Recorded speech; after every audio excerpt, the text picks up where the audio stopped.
നമസ്കാരം എല്ലാ കുട്ടികൾക്കും ഗിരീഷ് സാറാണ്. ഷോർട്ട് വീഡിയോസ് ആണ്, പക്ഷേ ഈ വീഡിയോസ് എല്ലാം നിങ്ങൾക്ക് ഉപകാരപ്പെടുന്ന വീഡിയോസാണ്. കഴിഞ്ഞ ദിവസം നമ്മൾ 2 മാർക്കിൻ്റെ വീഡിയോ, ഡബിൾ പാസ് മാർക്കിൻ്റെ വീഡിയോ ഒക്കെ ചെയ്തായിരുന്നു. 55 ഇമ്പോർട്ടൻറ്റ് ക്വസ്റ്റ്യൻസ്, 1 മാർക്കിൻ്റെ 100 ഇമ്പോർട്ടൻറ്റ് ക്വസ്റ്റ്യൻസ്, 2 മണിക്കൂർ കൊണ്ട് ഫുൾ ചാപ്റ്റേഴ്സ് പഠിക്കാം, എല്ലാം നിങ്ങൾക്ക് പറയാനുള്ള വീഡിയോസാണ്. കെമിസ്ട്രി എന്നുള്ള വീഡിയോസ് എല്ലാം റെഡി ആയിക്കൊണ്ടിരിക്കുന്നത്. പെട്ടെന്ന് നിങ്ങൾക്ക് വീഡിയോസ് ഷെഡ്യൂൾ ചെയ്യും. അന്നേരം നമുക്ക് 3 മാർക്കിൻ്റെ ഫിസിക്സിൻ്റെ 3 മാർക്കിൻ്റെ വളരെ ഇമ്പോർട്ടൻ്റ് ആയിട്ടുള്ള 10 ചോദ്യങ്ങൾ. ചിലപ്പോൾ ഇത് 3 മാർക്ക് 4 മാർക്കിലോട്ടും ഷിഫ്റ്റ് ചെയ്യാം, അങ്ങോട്ടും ഇങ്ങോട്ടും ഷിഫ്റ്റ് ചെയ്യാവുന്ന ക്വസ്റ്റ്യൻസ് തന്നെയാണ് ഇതെല്ലാം. ആദ്യത്തെ ഇലക്ട്രിക് ചാർജസ് ആൻഡ് ഫീൽഡ്സിനകത്ത് ആക്സിയൽ ലൈനും ഇക്വിറ്റോറിയൽ ലൈനും 3 മാർക്കിനും ചോദിക്കും, 4 മാർക്കിനും ചോദിക്കാവുന്ന ചോദ്യങ്ങളാണ്. അന്നേരം 4 മാർക്കിന് വേണ്ടി നമ്മൾ ഇനിയും പ്രത്യേകിച്ച് വേണ്ട, ഇത് തന്നെ അങ്ങ് നോക്കിയാൽ മതി. അന്നേരം ആക്സിയൽ ലൈനും ഇക്വിറ്റോറിയൽ ലൈനും. ഗോസ് തിയറത്തിന്റെ ആപ്ലിക്കേഷൻസ് ഏതെങ്കിലും 3 ഏതെങ്കിലും ആപ്ലിക്കേഷൻ ഏതെങ്കിലും ഒരെണ്ണം 3 മാർക്കോ 4 മാർക്കോ ആയിട്ടും വേണമെങ്കിൽ ചോദിക്കാം. പിന്നെ രണ്ടാമത്തെ ചാപ്റ്റർ എന്ന് പറയുന്നത് ഇലക്ട്രിക് പൊട്ടൻഷ്യൽ ആൻഡ് കപ്പാസിറ്റൻസ് ആണ്. Capacitors in series and parallel 3 mark 4 mark. അതുപോലെ തന്നെ capacitance of a parallel plate capacitor 3 മാർക്കിന് 4 മാർക്കിന് ഇമ്പോർട്ടൻ്റ് ആണ് അതിൻ്റെ പ്രോബ്ലംസും. മൂന്നാമത്തെ chapter current electricity, Wheatstone bridge 3 മാർക്കോ 4 മാർക്കിനോ ചോദിക്കാം.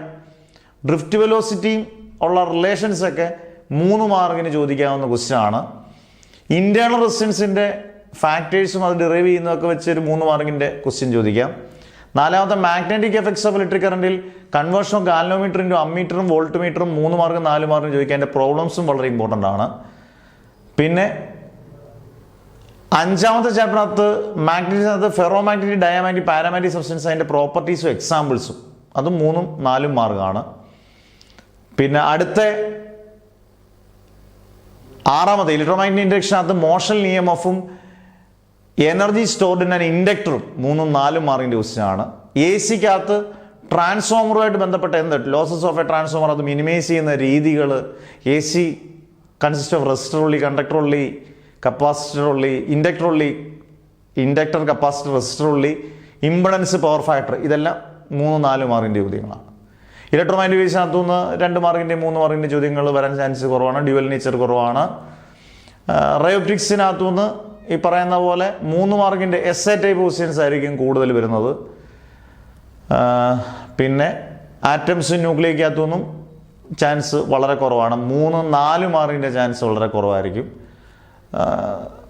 റെക്ടിഫയർ വേണമെങ്കിൽ സെമി കണ്ടക്ടറിനകത്തു നിന്ന് ഈ പറഞ്ഞ പോലെ 3, 4 മാർക്കിനും 5 മാർക്കിനും ചോദിക്കാവുന്നൊരു ചോദ്യമായിട്ട് മാറും. ഫോർവേഡ് ബയാസ്, റിവേഴ്സ് ബയാസ്, അതിൻ്റെ പ്രോപ്പർട്ടീസോട് പഠിക്കുക. ഇത് 3ഉം 4ഉം മാർക്കിൻ്റെയാണ് ഞാൻ പറഞ്ഞത്. അന്നേരം നമുക്കൊരു ക്ലാരിറ്റി വരും, ഇത് 3 മാർക്കിനും 4 മാർക്കിനും വേണ്ടി ഇത് പഠിക്കാം, ഇത് പഠിച്ചാൽ ഇതൊക്കെ നമുക്ക് പഠിക്കേണ്ടതാണ് എന്നൊക്കെയുള്ളൊരു ഓർമ്മപ്പെടുത്തലൂടെയാണ് ഈ വീഡിയോ. ഉപകാരപ്പെടുന്ന വീഡിയോസാണ്. നന്നായിട്ട് പഠിക്കുക, നല്ല മാർക്ക് കിട്ടട്ടെ എന്ന് പ്രാർത്ഥിച്ചുകൊണ്ട് നിർത്തുന്നു. Never ever give up.